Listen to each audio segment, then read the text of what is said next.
Glorifier, que le nom de Jésus soit élevé parmi nous. Amen.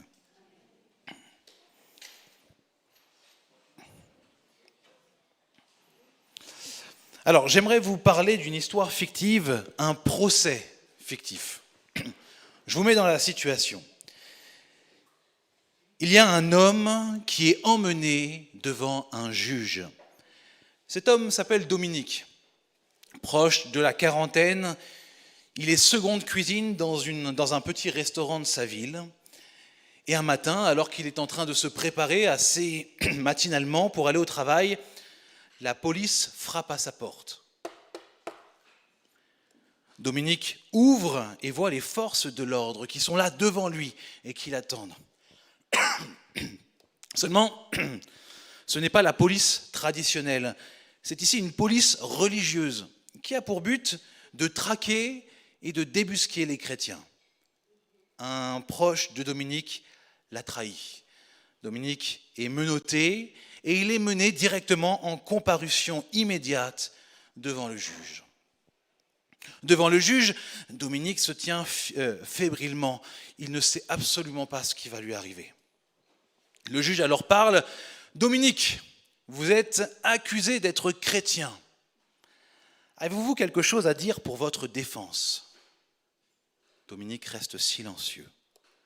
Le juge fait alors appel au dossier des preuves. Il prend un dossier dans lequel normalement il devrait y avoir toutes les preuves et le juge dit « Analysons les preuves qui témoignent contre vous que vous êtes coupable de christianisme. » Le juge ouvre le dossier et là son visage change d'aspect.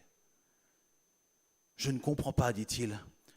Vous êtes accusé d'être chrétien et pourtant lorsque j'ouvre votre dossier, rien ne prouve que vous êtes chrétien.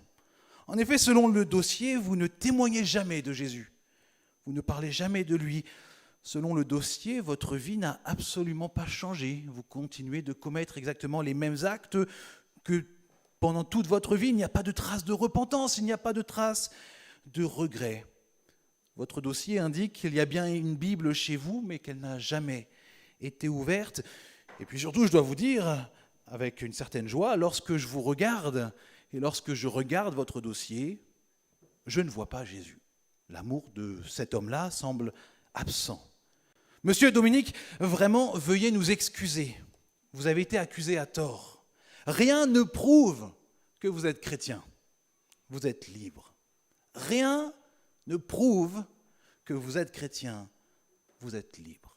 Cette phrase retentit comme un coup de tonnerre en pleine nuit dans le cœur de Dominique. Rien ne prouve que vous êtes chrétien. Vous êtes libre. Une condamnation encore plus douloureuse que la mort elle-même dans le cœur de Dominique, parce que Dominique est bel et bien disciple de Jésus. Cependant, le juge ne s'est pas trompé dans son jugement. Rien ne prouve dans la vie de Dominique qu'il est véritablement un chrétien. Alors, il est libre de toute accusation d'être chrétien. La question que je nous pose en introduction de ce message, pour chacun d'entre nous, si nous nous trouvions face à un juge et que nous étions accusés d'être des chrétiens, lorsqu'il ouvrirait le dossier des preuves concernant notre vie, est-ce qu'il dirait la même chose? Est-ce que pour nos vies aussi, il dirait « Oula, rien ne prouve que vous êtes chrétien, donc tout va bien, vous êtes libre de partir » Ou est-ce qu'au contraire, l'accusation serait plus sévère envers nous et il dirait « En effet, tout prouve que vous êtes chrétien. Alors vous êtes véritablement condamné pour être sauvé. Vous êtes coupable d'être disciple de Jésus. » Voilà la question qui sous-tend ici ce que nous allons voir aujourd'hui et puis aussi pour les prochaines semaines qui arrivent. Cette introduction se base ici sur Luc chapitre 12, versets 1 à 12. On va le lire ensemble, s'il vous plaît. Pendant ce temps, des milliers de gens s'étaient rassemblés au point qu'ils se marchaient sur les pieds les uns les autres. Jésus commença par s'adresser à ses disciples. « Gardez-vous, leur dit-il, de ce levain, l'hypocrisie des pharisiens. Car tout ce qui se fait en secret sera dévoilé. Tout ce qui est caché finira par être connu. Ainsi, tout ce que vous aurez dit en secret sera entendu ouvertement en plein jour, et tout ce que vous aurez chuchoté dans le creux de l'oreille derrière des portes bien closes sera crié du haut des toits en terrasse.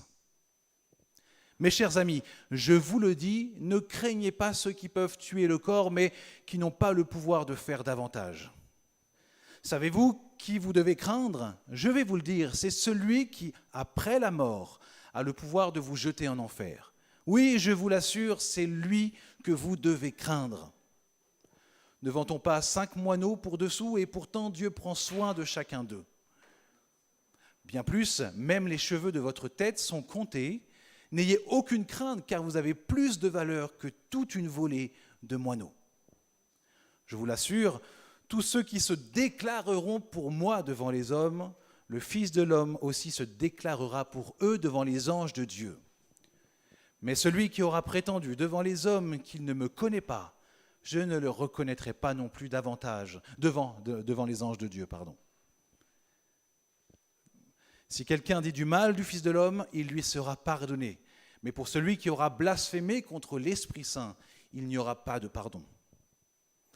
Quand on vous traînera dans les synagogues, devant les dirigeants et les autorités, ne vous inquiétez pas au sujet de ce que vous aurez à dire pour votre défense, ni de la manière dont vous la présenterez, car le Saint-Esprit vous enseignera à l'instant même ce que vous devrez dire. Merci, ici s'arrête la lecture.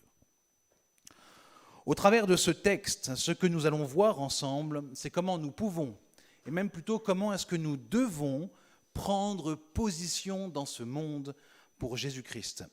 Et je vais résumer cela au travers de 5 mots.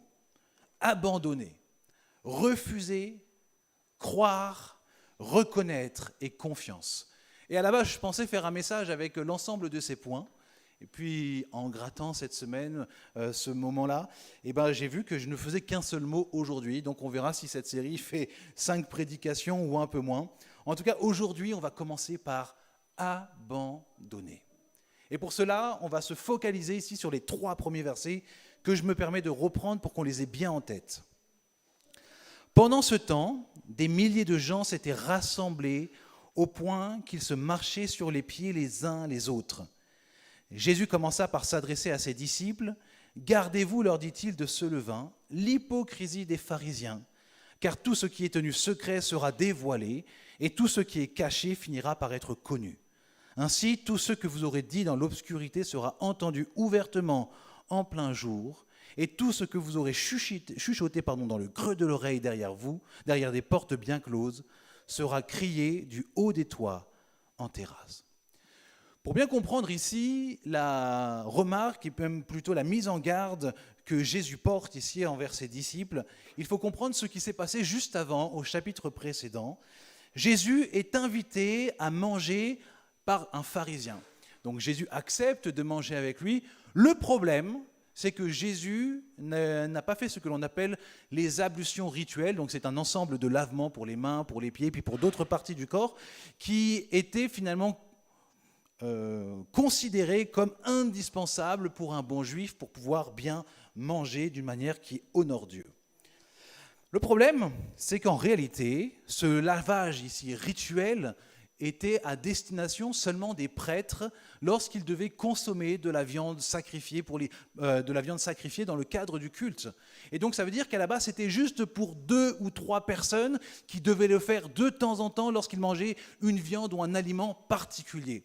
Et le problème, c'est que les pharisiens, après, et puis d'autres aussi juifs de l'époque, ont étendu cette règle à tout le peuple en leur disant « Non, un véritable juif, il fait ce qu'un prêtre doit faire lorsqu'il doit manger de la nourriture de sacrifice. » Et donc, ils ont fait porter un poids, finalement, qui n'était pas biblique, ici, au peuple, en leur disant « Si vous voulez vraiment être juif, il faut faire ceci, il faut faire cela », alors que la parole de Dieu, elle, ne l'imposait pas à tout le peuple. Jésus le sait, il le sait qu'il a le droit de manger ici sans faire les ablutions rituelles, donc il ne les fait pas, parce qu'il ne veut pas ici se conformer à une tradition humaine. Et finalement, pour le pharisien, c'est quelque chose d'extrêmement important, ces ablutions ici. Et donc, la Bible nous dit au chapitre précédent qu'il est choqué de voir Jésus agir de cette manière. Et alors, Jésus va lui parler et va lui faire comprendre, écoute mon ami, extérieurement, tu es peut-être très propre, tu t'es lavé les mains, mais ton cœur, c'est une pourriture. Dans ton cœur, il n'y a rien qui honore Dieu. Et donc c'est là-dessus que se fonde ici maintenant Jésus lorsqu'il va parler à ses disciples en leur disant, vous voyez les pharisiens ici comment ils agissent en faisant en sorte que tout leur extérieur, leur apparat soit beau, mais leur cœur est détruit par le péché. Il ne faut pas que ça soit de la même manière pour vous. C'est là-dessus que se base ici Jésus. Dans le passage que nous avons lu, Jésus maintenant met en garde non plus des pharisiens mais ses propres disciples. Donc on peut se voir nous aussi ici comme étant mis en garde par Jésus. Et il leur dit, vous aussi, faites attention. Faites attention. Parce que l'hypocrisie religieuse est à la porte de chaque disciple. Et c'est cela que Jésus reprochait aux pharisiens, c'est d'être des hypocrites religieux, beaux à l'extérieur mais complètement corrompus à l'intérieur. Et Jésus prend l'image ici pour décrire l'hypocrisie du levain. Le levain ici est présenté négativement. Pour faire simple, c'est une forme de levure que l'on met dans une pâte pour faire en sorte que l'ensemble de la pâte puisse gonfler. Et donc ce que Jésus explique ici finalement, c'est que l'hypocrisie religieuse, elle a cette capacité d'avoir un impact non pas seulement sur une petite partie de nous-mêmes, mais sur tout ce que nous pouvons être en tant que chrétiens, et même plus, elle a un impact sur nos frères et nos sœurs. L'hypocrisie religieuse, c'est le sujet aujourd'hui. Que Jésus vise ici, c'est celle qui est en lien avec le péché. C'est le fait de faire des choses, ou de dire, de penser, d'alimenter des éléments dans notre vie qui sont considérablement à l'opposé de ce que Dieu considère comme bon. Et alors que vous êtes alimenté de toutes ces choses, que vous pratiquez toutes ces choses devant les autres et devant Dieu, vous faites comme si tout allait bien. On lève les mains, on fait nos plus belles prières le dimanche, on lit la Bible devant tout le monde, on encourage tout le monde le dimanche. Mais dès qu'on sort d'ici, notre vie revient au galop et finalement plus rien ne témoigne que nous sommes chrétiens. C'est ça l'hypocrisie religieuse. Extérieurement, je donne l'image d'un chrétien épanoui, en forme dans sa foi et en progression spirituelle, mais au fond de mon cœur et dans mes actes secrets, c'est la mort, c'est une hécatombe. Et Jésus parle à ses disciples et il leur dit, il ne faut pas pour vous que vous agissiez de cette manière. Pour quelle raison ? La raison est simple, c'est que peut-être les hommes ne peuvent pas s'en rendre compte, les hommes n'arrivent pas à voir, à discerner et à comprendre ce qui se passe dans nos cœurs, le côté obscur en quelque sorte derrière chaque façade lumineuse. Mais ici, Jésus met en lumière que lui et puis son Père, eh bien finalement, rien n'est caché devant leurs yeux et ils connaissent parfaitement la noirceur qui se cache derrière nos cœurs. En faisant le lien avec les pharisiens, l'hypocrisie religieuse que Jésus dénonce est même encore plus précise. C'est tout ce que je vous ai dit jusqu'à présent en y ajoutant une grosse louche d'arrogance et de manque de grâce. On peut prendre un exemple, par exemple. Un homme qui ne lit plus sa Bible. Il n'a plus aucun temps avec le Seigneur, mais lorsque le dimanche il est là, il a son plus beau sourire, ses plus belles prières en public. Puis il rencontre un autre frère qui lui est en difficulté dans sa foi. Il n'arrive plus à lire la Bible, ce frère ici. Et il le partage justement à l'hypocrite. Et l'hypocrite lui dira simplement, mais tu sais, si ça va si mal dans ta vie spirituelle, c'est parce que tu ne lis pas ta Bible. Il faut que ça change dans ta vie si tu veux que ça change. Fais ce que je dis, mais certainement pas ce que je suis. Et les exemples sont nombreux et on peut les adapter à chacune des situations que l'on peut comprendre. Mais plus généralement, nous pouvons dire que celui qui est un hypocrite spirituel religieux, c'est celui qui condamne et qui juge sévèrement les autres pour leurs erreurs et leurs fautes, mais qui refuse de reconnaître leur propre faiblesse face au péché. L'hypocrite religieux a tendance à se considérer comme supérieur aux autres et à se montrer critique envers les autres sans faire preuve de grâce, de compassion, de miséricorde. Souvent, l'hypocrite religieux a tendance à être assez légaliste. Et en fait, c'est ce que Jésus utilise comme image, vous savez, lorsqu'il parle de la paille et de la poutre, où il dit « Toi qui as une poutre dans ton œil, arrête d'essayer de retirer la paille dans l'œil de ton frère. Occupe-toi déjà de ton problème. Arrête d'être hypocrite. » Ainsi, Jésus, dans l'ensemble du passage qu'on a lu tout à l'heure, veut nous amener à prendre position, à prendre part pour lui. Et l'un des premiers pas vers lequel nous devons aller pour prendre position pour Jésus-Christ, eh bien, c'est d'abandonner l'hypocrisie religieuse. Tu luttes avec le péché ? Tu n'as pas besoin de l'étaler forcément devant tout le monde. Trouve un ou deux conseillers, frères ou sœurs, pour t'aider, pour prier, pour t'encourager, pour t'accompagner. Mais inutile de porter un masque et de faire comme si tu ne luttais pas contre le péché. En fait, on le sait que tu luttes contre le péché. On lutte tous contre le péché. On est tous ici dans la même galère. Tu as une vie en dehors de l'Église qui n'a rien à voir avec ta foi et ton attitude le dimanche. Peut-être que les hommes ne le voient pas, mais Jésus le voit. Et aujourd'hui, maintenant, il t'appelle à la repentance et à marcher dans une direction qui l'honore. Il est impossible de prendre réellement position pour Jésus dans ce monde si nous sommes remplis d'hypocrisie religieuse. Il nous faut accepter, mes frères et sœurs, de nous rendre vulnérables et de demander l'aide de Dieu et de l'Église afin que nous soyons remplis de grâce et qu'il nous aide à être transformés par le Saint-Esprit. Au-delà de l'hypocrisie religieuse, il y a des personnes qui ont l'impression qu'elles peuvent pécher en toute impunité et que cela ne sera jamais mis en lumière. Verset 2 nous dit, et 3, « Car tout ce qui est tenu secret sera dévoilé, et tout ce qui est caché finira par être connu. Ainsi, tout ce que vous aurez dit dans l'obscurité sera entendu ouvertement en plein jour, et tout ce que vous aurez chuchoté dans le creux de l'oreille, derrière des portes bien closes, sera crié du haut des toits en terrasse. » J'aimerais ici mettre en lumière des aspects pratiques. Dans tous les domaines que le péché vient corrompre, que ce soit nos relations, l'argent, le pouvoir, la sexualité, la confiance que nous pouvons avoir en nous, en les autres et en Dieu, le diable se donne pour mission d'enfermer le chrétien dans 3 choses. Le plaisir, la peur et la culpabilité malsaine. Le plaisir, parce que là où le péché vient nous corrompre, le diable peut nous apporter une certaine forme de plaisir ou de satisfaction. Par exemple, celui qui vole ou qui trafique les comptes dans son boulot peut avoir son désir d'argent, sa soif de posséder, assouvi pendant quelque temps. Il y a un certain plaisir ici. Celui qui fait pression sur les autres, qui exerce un pouvoir tyrannique, qui est harceleur, il assouvit ici un besoin qu'il a l'impression d'avoir, de devoir être plus fort, de devoir avoir le pouvoir sur les autres.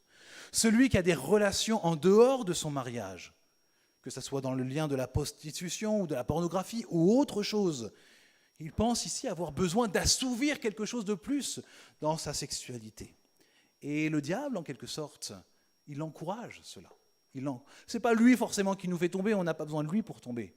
Mais par contre, une fois qu'on est tombé, lui, il vient souffler sur les braises de tous nos désirs de manière à nous rendre de plus en plus dépendants à ce que notre péché peut nous apporter comme forme de plaisir ou de satisfaction. Et le diable vient nous susurrer en quelque sorte, ne t'arrête surtout pas, tu en as trop besoin.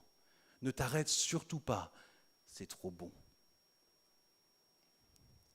La deuxième chose dans laquelle le diable veut enfermer le chrétien qui pêche dans le secret, c'est la peur.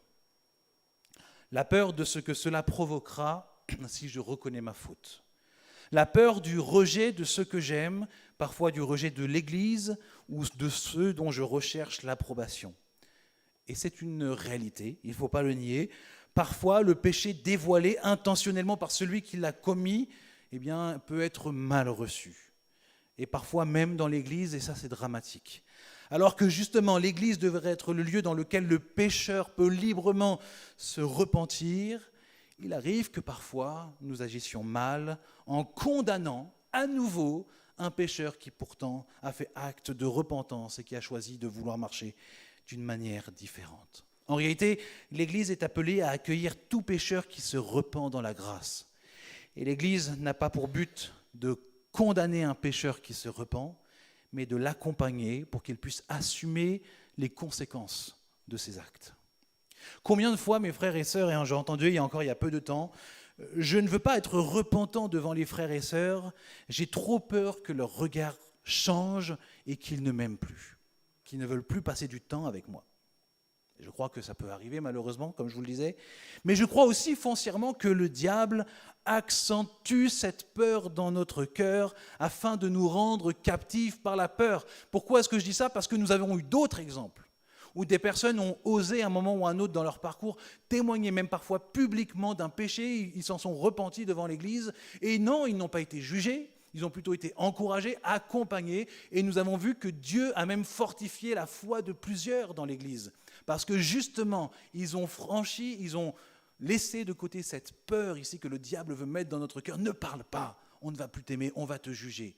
Dans la réalité, lorsque le peuple est rempli du Saint-Esprit, ce n'est pas le jugement qui prend la première place, c'est la grâce, l'amour, la compassion.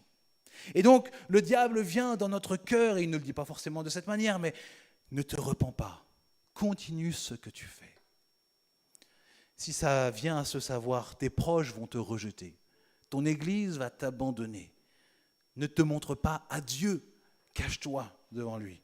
Vous savez, un peu comme Adam et Ève, qui venaient de pécher en prenant de cet arbre qui leur était interdit, et puis qui se cachent, comme si Dieu ne pouvait pas les voir. On a parfois cette impression qu'avec notre péché, on peut se cacher, on s'enferme dans une chambre, ou alors on fait des choses dans le secret. En réalité, rien n'est caché devant notre Dieu. Et donc, le diable souffle sur les braises du plaisir, sur les braises de la peur, et enfin, il souffle sur les braises de la culpabilité malsaine. Est-ce que vous savez ce qu'est la saine culpabilité, avant de parler de la culpabilité malsaine ? C'est une question que je pose, pour éviter que vous vous endormiez à cause de la chaleur. Qu'est-ce que la saine culpabilité selon vous ? Exactement, c'est la culpabilité qui nous conduit à la repentance. Et donc c'est une culpabilité ici qui est le fruit de deux choses. En tout premier lieu, l'œuvre du Saint-Esprit dans notre vie. Et en second lieu, notre conscience qui a été renouvelée justement par le Saint-Esprit. Donc ça, c'est la saine culpabilité, elle nous amène à la repentance. La culpabilité malsaine, elle est alimentée par le diable et elle vise à nous éloigner de Dieu, nous faisant croire que nous nous sommes alors trop éloignés de Dieu pour espérer pouvoir revenir. À quoi bon mettre fin à ce que je pratique ? J'y éprouve du plaisir, j'ai peur de ce que les autres vont penser, et puis de toute façon, c'est fini pour moi, Dieu ne peut plus rien dans ma situation. Certains veulent s'en sortir. Pardon, non, là, j'ai sauté pas mal de choses. De toute façon, je suis trop sale pour que Dieu me pardonne, pour qu'il me restaure. Et alors, je me sens accusé, condamné. Et j'ai l'impression que même Dieu a détourné son regard de moi à cause de mon péché. Et donc, il y a des chrétiens qui, à un moment de leur parcours, ont chuté. Et malheureusement, comme s'ils étaient tombés dans des sables mouvants, ils sont restés empêtrés dans une situation d'adultère, de corruption, de mensonge, de relations brisées ou autre chose. Et puis certains ont un désir à l'intérieur d'eux de vouloir s'en sortir, mais ils laissent trop de place au mensonge du diable qui leur dit « n'abandonne pas ton plaisir, tu vas être rejeté par les autres et tu es trop sale pour que Dieu te restaure ». Et alors ils sont comme tétanisés. Ils ont au fond d'eux un désir de changer, mais ils ne changent pas, ils restent là comme ils sont. Arborant une attitude de chrétien le dimanche, mais le reste de la semaine, on est dans cette hypocrisie religieuse. Et puis, il y en a d'autres qui sont tombés et qui, eux, ont pris du plaisir dans la chute. Tellement de plaisir que finalement, ils ne veulent même plus en sortir. Ils sont bien dedans, sans culpabilité, se disant en eux-mêmes « j'aime ma situation, mon péché me convient bien, on est fait l'un pour l'autre ». Et puis, en même temps, la personne se dit « mais j'aime aussi cette façade pieuse que m'offre le christianisme le dimanche, donc je continue, sans que mon péché me pose de problème ici, je continue à aller à l'église, lever les bras, etc. » Attention, je ne dis pas que tous ceux qui lèvent les bras pendant le culte, ils ont des problèmes spirituels. Mais voilà, c'est une image ici. Et en fait, qu'importe la situation, qu'on soit avec un désir profond de changer mais qu'on ne change pas, ou qu'au final on n'ait même pas envie de changer, la réalité au final est la même. qu'importe la situation. Jésus nous montre très clairement qu'aucune de ces choses cachées dans le secret ne resteront cachées éternellement. Car tout ce qui est tenu secret sera dévoilé, et tout ce qui est caché finira par être connu. Et alors que le diable nous fait croire que si nous nous repentons, ce sera pour notre honte, en réalité, Jésus nous montre que c'est beaucoup plus honteux que ce soit lui qui le dévoile publiquement que nous directement. Jésus nous montre ici tout le contraire. Car nous avons peut-être l'impression de pouvoir garder les choses cachées, mais Dieu sait, Dieu voit. Et comme je vous le disais à l'instant, il est préférable d'être à l'origine de la mise en lumière de nos propres péchés, plutôt que d'attendre que d'autres le fassent pour nous publiquement. Et le texte nous montre que Dieu mettra en effet tout en lumière. Soit au temps du jugement de la fin, au jugement final, soit Dieu permettra que cela soit mis en lumière publiquement de notre vivant, si nous ne nous repentons pas. Ainsi, par exemple, un homme qui a été adultère ou une femme qui a été adultère, voilà, il y a la situation qui est mise au grand jour. Ou alors mon patron se rend compte que j'ai trafiqué les comptes pendant longtemps. Ou alors l'église se rend compte que le pasteur a volé dans la quête pendant un certain nombre d'années sans jamais avoir d'acte de repentance ou quoi que ce soit. Et voilà, un moment, ça s'est dévoilé publiquement et ça éclate au visage de la personne qui est concernée directement. Et alors la personne doit à la fois supporter les conséquences de ses actes et en plus de cela, il doit supporter la honte d'avoir été démasqué et de ne pas avoir eu l'humilité en tant que disciple de Jésus, de reconnaître son péché et de chercher de l'aide. Ou alors, dans d'autres cas, Dieu ne choisit pas de le dévoiler au moment du jugement final, ni pendant notre vie, mais après notre mort. Et là, c'est notre mémoire qui devient entachée. Et cela, qu'importe le bien qui a été accompli pendant notre vivant, sans possibilité, vu qu'on est déjà mort, de se réhabiliter auprès des hommes. Ce fut notamment le cas d'un homme d'église il y a peu, un homme qui s'appelait Ravi Zacharias. Il est mort en 2020 et c'était un homme qui était particulièrement connu et apprécié comme brillant orateur de l'Évangile, avec une capacité véritablement incroyable pour défendre l'Évangile de Jésus face à toutes les questions que le monde peut poser ici. Il a fondé un institut de formation. Il a écrit plus d'une 30aine de livres. Il était extrêmement apprécié. En gros, il avait tous les critères pour être considéré comme un héros de la foi des temps modernes. En 2020, comme je vous le disais, il meurt. Moins d'un an après sa mort, une affaire de scandale sexuel explose, dont les preuves sont accablantes concernant justement Ravi Zacharias. Ce qui a été caché a été mis en lumière. Tout ce qu'il a voulu cacher pendant son ministère a été mis un jour, et je le crois par Dieu, en lumière. Et aujourd'hui, ce qui est triste, au-delà de toutes les victimes qu'il a pu faire, eh bien, c'est lorsque vous cherchez le nom de Ravi sur Google, ce n'est pas ses exploits comme défenseur de la foi chrétienne qui ressort, mais c'est ce qu'il a tenté de cacher pendant tant d'années. Certains peut-être se diront, mais pourquoi Dieu permet-il qu'après sa mort, cela soit mis en lumière ? Est-ce que ce n'est pas faire une mauvaise publicité au christianisme que d'exposer comme ça un chrétien qui a voulu cacher son péché pendant toute sa vie, alors qu'il a fait extrêmement de bonnes choses pendant toute sa vie ? Est-ce que ça ne vient pas décrédibiliser le message chrétien ? La Bible, en fait, ce qu'elle nous montre, ce que Dieu nous montre, c'est qu'en fait, il n'a pas besoin de nous pour que son message soit crédible. En soi, le message de Dieu est là, il est beau, il est éternel et il n'a pas besoin de nous. Par contre, ce que l'on sait, c'est que Dieu ne veut pas des hypocrites religieux. Il ne veut pas de l'hypocrisie religieuse. Et ce qui est intéressant, c'est qu'on voit que Dieu n'a jamais caché aux yeux du monde le péché de son peuple. On a l'exemple de David, par exemple. David, ce n'était pas un homme sans péché. Bien au contraire même, on peut dire que lorsque l'on lit son parcours, on voit qu'il a fait des choses extrêmement graves. Il a eu une relation adultérine, il a commis un meurtre, il a voulu qu'une personne soit tuée aussi pour justement protéger son adultère. Mais peut-être la différence entre un David ici et puis d'autres personnages que l'on peut retrouver, comme celui dont je vous ai parlé tout à l'heure, c'est que là, il y a eu un acte de repentance devant Dieu, une reconnaissance de son péché. Et aujourd'hui, lorsque nous parlons de David, on ne parle pas de David l'adultère, on ne parle pas de David, l'homme qui voulait le meurtre, mais on parle de David, l'homme selon le cœur de Dieu. Parce que justement son péché n'est pas resté caché et qu'il l'a exposé devant Dieu. Alors voici la parole d'espérance pour toi, pour moi, pour nous aujourd'hui. Si tu te reconnais dans cette situation dans laquelle tu caches ton péché dans le secret, que tu agis ainsi selon l'hypocrisie spirituelle, Jésus t'appelle aujourd'hui à la lumière.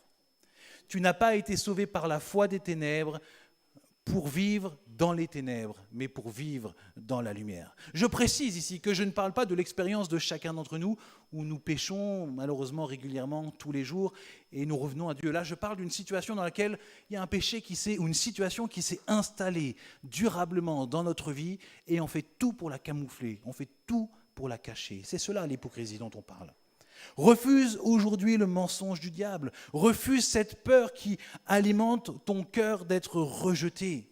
Refuse cette peur que tu as d'être jugé sans fin parce que tu exposeras devant Dieu ce que tu as fait. Refuse ce mensonge qui te dit que tu es disqualifié pour recevoir le pardon de Dieu. Si Jésus-Christ est engagé pour toi, c'est pour t'amener jusqu'au bout. Donc son pardon ici ne s'arrêtera pas à ton péché. Voici ce que dit l'Évangile, et là je vous cite 4 passages de l'Ancien Testament et du Nouveau. Et Isaïe 53 nous dit que « Mais il a été blessé pour nos péchés », en parlant de Jésus, « brisé pour nos iniquités. Le châtiment qui nous donne la paix est tombé sur lui, et c'est par ses meurtrissures que nous sommes guéris. » Daniel chapitre 9 nous dit que c'est auprès du Seigneur, notre Dieu, que se trouve la miséricorde et le pardon, car nous avons été rebelles envers lui.